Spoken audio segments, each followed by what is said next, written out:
कौन है ये? हाथी आया और उसने अपने पैरों से उसका घर तोड़ दिया। क्या कर दिया? हाथी ने चूहे का घर तोड़ दिया। अब चूहा बहुत परेशान था, बोला अरे अरे मेरा घर तो टूट गया, अब मैं कहाँ रहूं? तो चूहा एक नया घर खोजने के लिए निकल पड़ा। घर से निकला, घर तो था ही नहीं उसका, जहाँ उसका घर था वहां से चला वो। चलते चलते वो पहुंचा कहाँ? एक पेड़ के पास। ही पेड़ बना हुआ है और पेड़ के नीचे एक चूहे का बिल बना हुआ है। देखा आपने जमीन में चूहे छोटा सा बिल बना रहे थे? जिसके घर पहले कच्चे होते थे तो जमीन में बिल बना लेते थे, चूहे छोटे छोटे बनाते थे। और खेतों में देखा पेड़ के नीचे बने होते हैं। हाँ बने, हाँ जिसकी जमीन चूहे बिल बना देते हैं। तो ये शाही चूहा यहाँ पहुंचा, इसने कहा चलो लाओ मैं इसको अपना घर बना लेता हूँ। लेकिन उसने देखा कि वो तो भाई बड़ा लंबा चौड़ा बड़े ठाट बाट से रहता है, उसके बाल बड़े लंबे हैं। तो उसने देखा कि अरे ये बिल तो बहुत छोटा है, मैं तो इसमें घुस ही नहीं पाऊंगा। जब उसने देखा कि ये तो छोटा है तो उसने क्या करा, वहां से चला गया, दूसरी जगह पहुंचता है। चलता गया चलता गया चलता गया, फिर वो पहुंचता है एक पेड़ के पास पहुंचता है। तो पेड़ के ऊपर टहनी में उसने ये घोंसला लटका हुआ देखा। अच्छा ये बताओ, इस तरीके से लटका हुआ घोंसला कौन सी चिड़िया का होता है? कौन बताएगा? बया। कौन सी चिड़िया का है? देखो वो उल्टा घोंसला लटका हुआ होता है, नीचे से ओपन होता है, उसमें चिड़िया रहती है। हाँ तो ये बया चिड़िया का घोंसला है। तो ये शाही चूहा यहाँ पहुंचा और इसने सोचा ना चलो ये इसको मैं अपना घर बना लूं। लेकिन जब उसको नीचे था, पेड़ ऊपर था, तो उसने कहा अरे ये तो बहुत ऊंचा है, मैं तो यहाँ पहुंच ही नहीं पाऊंगा। तो उसने उसको भी अपना घर नहीं बनाया।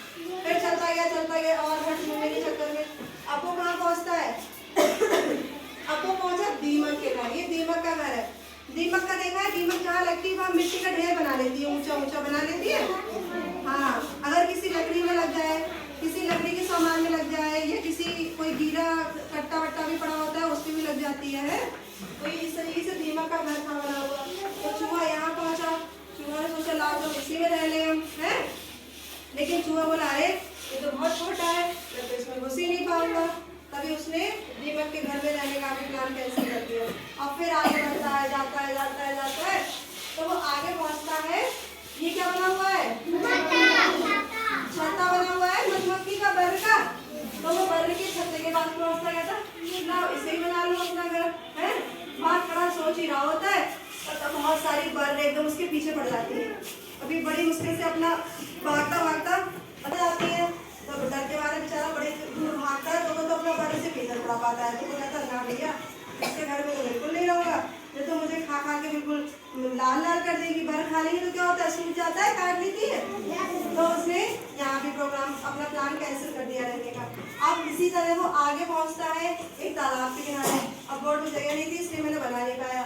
अब वो तालाब के किनारे पहुंचता है, कहता है ना चलो पानी में रह लेता हूँ, पानी में देखता हूँ कैसे घर होते हैं।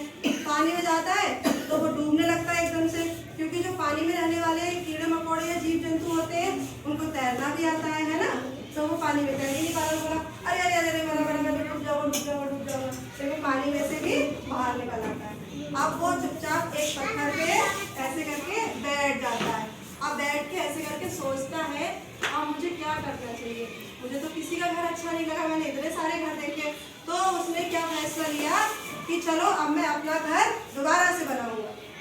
सही करा सुना। अब उसने कहा मैं किसी के घर में नहीं रहूंगा, सबके घर में मेरे हिसाब से कोई ना कोई समस्या है, तो मैं अपना घर अपने तरीके से नया बनाऊंगा। और फिर उस शाही चूहे ने अपना फिर से एक नया घर बनाया और उस घर में वो आराम से रहने लगा। अच्छी लगी कहानी।